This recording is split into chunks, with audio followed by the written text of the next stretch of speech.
हाय दोस्तों, राधे राधे। मैं एक सोहर गाऊंगी। एक सहेली ने मुझे बोला कि दीदी आप सोहर गाइएगा एक,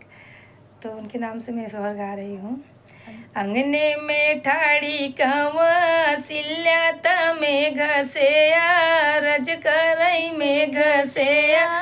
रज करई हो मेघ जीनी बरस के दरी के बनवा जहाँ राम जय है जहाँ राम जय हो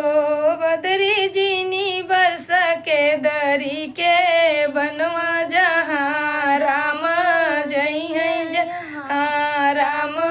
जय है हो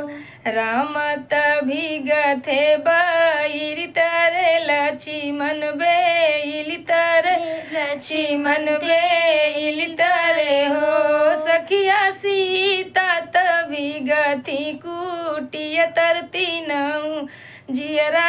व्याकुल तीनहूँ जियरा व्याकुल हो सखिया सीता तभी गथी कुटिय तरती नहूँ जियरा व्याकुल तीनहूँ जियरा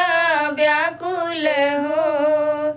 राम कभी जथा चंदन माता लक्ष्मण का रोरिया लक्ष्मण का रोरिया हो सखिया सीता कभी गथ से नुरवाती नहूँ जियरा व्याकुल तीनहूँ जियरा व्याकुल हो अंगने में ठाड़ी कंवा सिल्यात में घसेया रज करई में घसेया रज करई हो मेघ जीनी बरस के दरी के बनवा जहाँ राम जय है जहाँ राम जय है हो राम कभी गाथा पीताम्बर लक्ष्मण का पटुका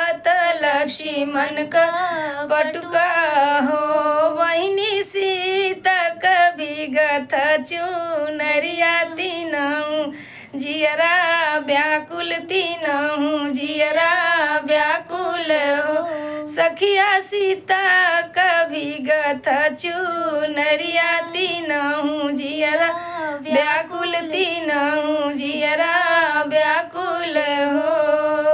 अंगने में ठाड़ी कंवा सिल्यात में घसेया रज कर मेघ सेया रज करई हो मेघ जीनी बरस के दरी के बनवा जहाँ राम